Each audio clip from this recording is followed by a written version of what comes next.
hear. Good to hear. Yeah, very nice. Very nice. Yeah, it's so much fun talking to great teams like you guys. Thank you. Okay. Thank you. We're going to start here in a minute, and we're going to cycle through the 3 areas. And first, it will be the innovation project. So if you have a presentation, please get ready to present that. And then we're going to do the design portion. And if you have a design project, we'll want to see that design presentation. And then we'll wrap up with core values and some feedback.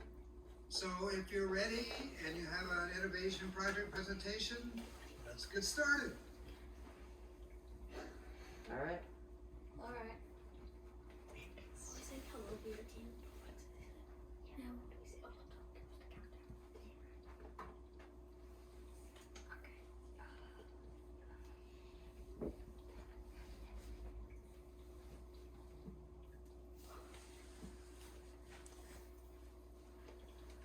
Hello, we are Team P.A.C.T.T.S. We have made the innovation project. The introduction. The drone will take place in a delivery truck because a delivery truck produces greenhouse gases and burns fossil fuels. Our drone will take place of delivery. The cost of an average truck is $100,000, and the cost of a military drone is $45,000. Therefore, the drone costs less than the truck, so we should use the drones instead of trucks. Also, trucks would take longer to deliver than the drone. Problems. The truck burns fossil fuels and also releases greenhouse gases, which goes into the atmosphere and goes into the ocean, which causes ocean acidification. Ocean acidification kills many marine life, including crabs, shrimp, corals, and many more. The DJI M300 TV60 battery is a good enough battery to carry about 2 packages that are 5 to 6 pounds each, so the drone could carry 1 through 6 pounds. It could also go 5 or 6 meters per second with a duration of an hour. It's also rechargeable, so it's really reliable. So it's overall a good battery that can run very well on a drone. We are P.A.C.T.T.S by Sol, By Tristan, Aguita, Cedric, Tyler. and Teddy. thank you for listening. Ho, ho, ho. Good job, guys. Yay! Yay! Yay! We did it! Oh, nobody's classing.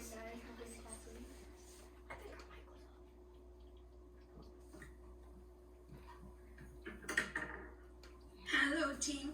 First of all, I like you and two. You are so full of energy, right? Are you having a great time? Yep. Yes, are you? Yeah. Yes. Very great time. Very good. Okay. So what kind of a research you did for the problem, and what was your best research you think you did, and what you learned from it? I realized how bad trucks were and why we didn't use drones in the first place, but I realized why we use trucks right now and why the technology of drones hasn't reached where we want it to be. And how did you select your idea? How? We thought that because most drones or pretty much all of them are maybe they run on electricity and they're pretty fast but if they could be bigger it would be better to hold more packages and it would be faster and probably more reliable because they could go right through traffic. Good job, Teddy. So, as a team, you agreed to to have drones to deliver the package. Yep. Yes? Yeah. And how do you think you're going to share your solution? We're gonna slowly do it. First, we're gonna do this robotics, and then we might move up FLL or something like that. Okay.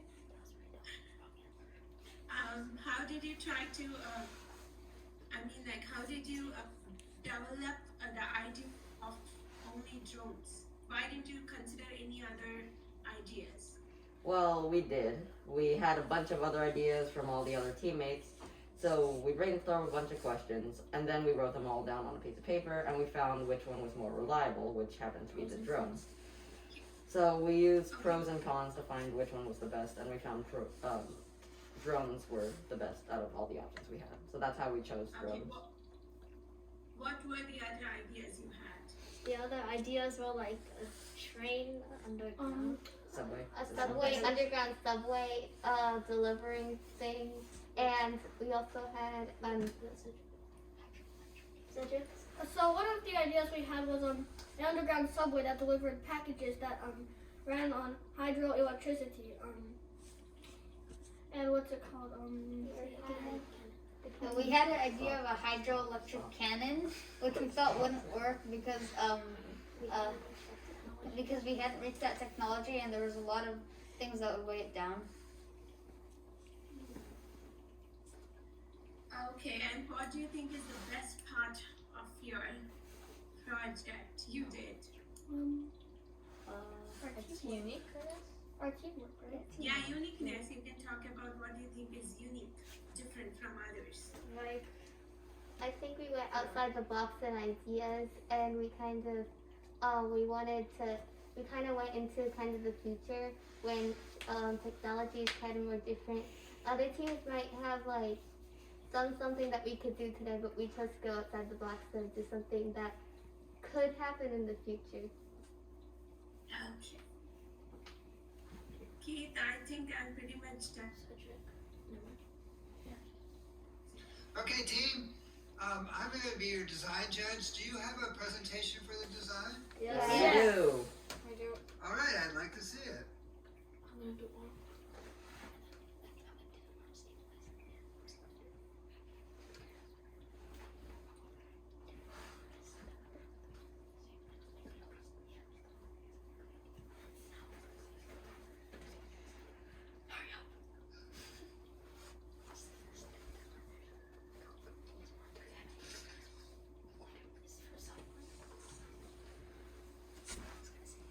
About the robot by P.A.C.T.S robotics team.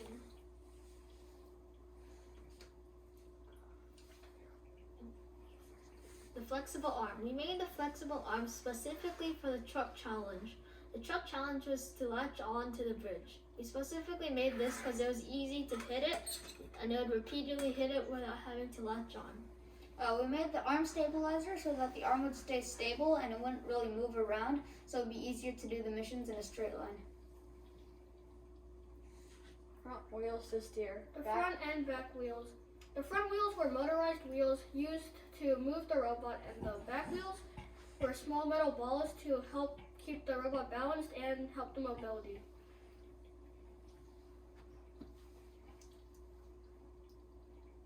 The ram you can see on the left was used to push down the back bridge easier without any problems.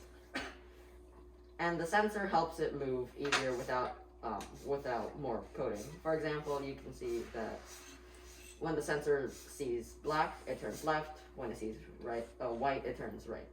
So it moves in a kind of zigzag pattern, and it helps it move along the track more easier and more reliably. The robot frame helped the brain in place and let us attach things easily to help us with the missions, like the arm on top and the sensors and the RAM in the front. It is also like tiny and compatible and let us fit inside the small zone on the board, and it could also go through places that bigger robots would not have been able to slide through. Thank you for listening. Yay! I'll just say that. They should be clapping for us. All right, thank you, team. First question is, you probably didn't do all 16 missions, so how did you choose which missions you did? What was the process you used to decide how to go about combining them, etc.? So we tried many missions. Like first we did the airplane challenge. We couldn't get it. Like the airplane cargo thing. We couldn't get it like 100%. So we slowly moved on to different challenges and like tested how hard and easy they were, and like what like the different ways we could do it first. Like for example, we tried doing both bridges and then the helicopter challenge, but then we realized it would just be easier just to do the truck mission and the bridge and the other bridge. Okay. So I saw a couple of interesting things on your robot, but I was a little confused. You talked about having a flexible arm, but then you talked about stabilizing it so it wouldn't move. Could you explain to me how that works, please? Yeah, so here you can see the arm here is flexible, but when we're talking about stabilizing, we're talking about this part. This part helps it not move like this frame or the robot itself versus this moving more fluently and flexible. So what did that allow you to do, having it be floppy like that? This one, it could push things easier, but whenever it gets caught on something, it simply lifts up like this. Since it's not stiff, usually if it's stiff, it would get stuck, and we noticed the robot would turn a little bit and drive it off course. But with this loose arm, kind of, it would just simply roll over the things after it's done pushing them. So it helped you keep from getting stuck. Yeah. So did you find that helped you reduce the penalties for touching the robot? It did definitely a lot, because when it drives off course, we obviously have to put it back on course, which means, less touching it. Okay. Could you possibly show me some of the code you used to program the robot?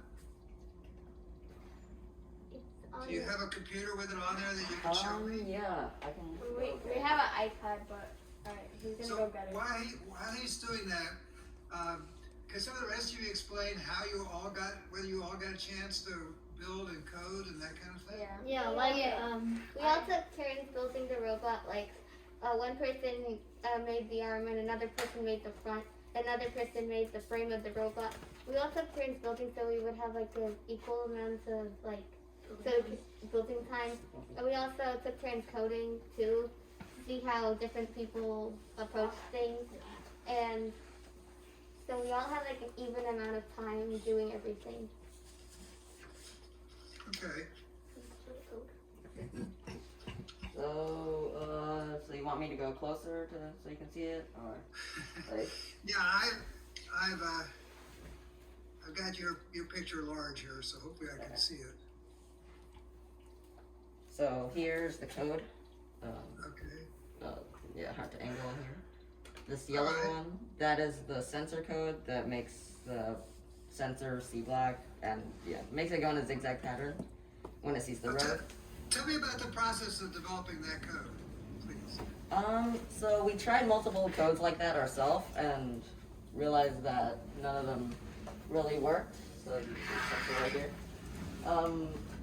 So we did some online research, and that really helped us, go forward with the sensor code. Sure. Yeah, it can be tricky, following a line. Yeah. Did you use your sensor at all to stop or determine where you are on the board? No, not really. For that, we use like timer systems. Like after 8 seconds, it turns. Okay. Let's see. What would you say was the most innovative thing about your robot? Flexible arm. flexible arm. Yeah, it's probably it was the flexible arms. Okay. You also mentioned a RAM, though. Yeah, Tell me a little bit more about that. It's in the front. So after we push down the first bridge with this arm, it would turn around like this, and then it would go forward. And since the RAM is like more forward than the rest of the robot, it would easily hit the bridge down. And at first we used that to do the helicopter challenge, but when it became inconsistent, we decided to use it for another challenge. Okay. So about how many missions do you do? We did like 3. we did like Six missions. Okay.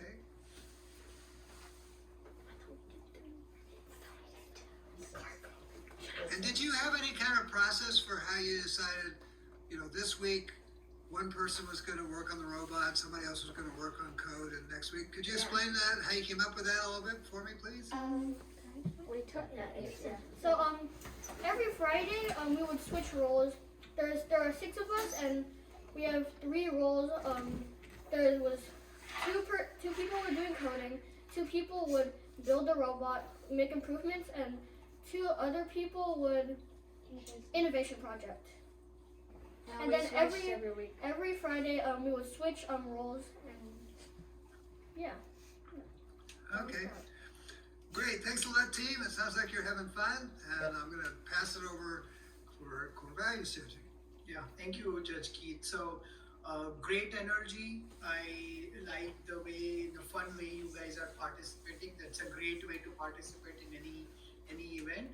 If I may ask, which grade are you guys are in? We're in 6. We're in 6. Sorry, what did you guys say? 6. Okay. Cool. So I think I have a few questions I wanted to ask. I wanted to understand is that you have 2 coaches. What kind of help you took from them, and how did you engage with them? If you could give me a few examples of how you work with your coaches, that would be great.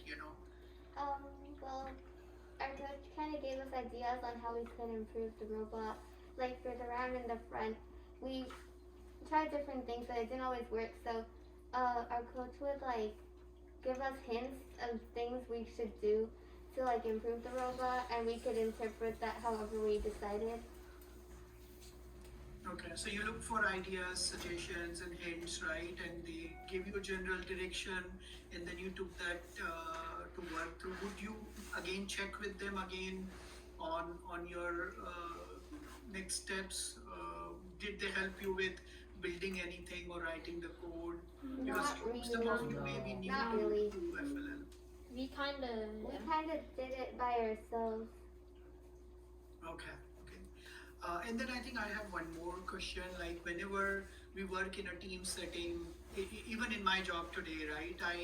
When I have more than one person, and that's when 3 or 4 people, there will be always conflicts and issues, right? So how would you go about, and maybe give an example if you faced a conflict, maybe the robot design time or programming time, or not everyone getting enough time with the robot or on the project. How would you go about sort of resolving that conflict, because conflicts will do happen, There were a few bumps along the way. Like we would let's say Tyler wanted more time, then we would say, oh yeah, you can have like a couple more minutes, I guess. And like we would each give someone like, if they would ask for a little bit like more, we would give them more, I guess, and be flexible with what they wanted. We also chose leaders every week. Okay, so you gave time and space to anyone needed, and gave them an opportunity to explain themselves and work together. Yeah. Is that what? Okay. Judge Keith, those were the questions I had. Thank you. Great, thanks, judges. So now, team, we're going to give you a little bit of feedback on what we saw on your project, your design, and the core values. And Judge Shupa is going to talk to you first about your innovation project. First of all, congratulations on the energy you have. I like the way you cheer up each other. Okay. And regarding your project, you might want to work a little bit more on defining your problem and clearly stating the solution and the presentation. So those are the 2 things you might want to work on in future. Okay? Alright, Thank you. Thank you. So, team, thanks for being with us today. In terms of design, I really like that flexible arm and the idea that you have a certain amount of stiffness and a certain amount of flexibility, and you combine those in an innovative way to solve a very common problem that every team has. You don't want to have to go touch a robot if you don't have to. It would be nice if you had a little bit more formal process for choosing your missions. A lot of teams look at assigning points to various missions for how far and how difficult they are, and if you could find a way to more categorize that, make it more formal, that would look great, and we really appreciate it. And Thanks a lot for showing us your robot today. I like that you have that out there so we could actually see what you've done. Yeah, thank you. Yeah, and then I think from core value, I think my job is to look at holistically the team dynamics and how you guys are working. Really enjoyed the high energy, confidence, and the fun in presentation you guys did.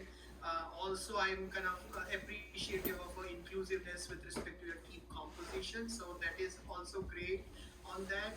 I as Judge Shilpa and Judge Keith said, you know, maybe you need, this is a starting point for you guys with your journey with FLL looks like. So spend more time brainstorming ideas, working together collaboratively. You guys have a great energy. Channel that to explore new things, make it more innovative and more challenging for yourself. Like channelize that energy from a fun to more learning experience for you that will really pay off in next few years for you. Good job. Thanks a lot, team. Thank you. Thank you. All right. Bye. Have a good day. You See too. ya. We won. Let's go.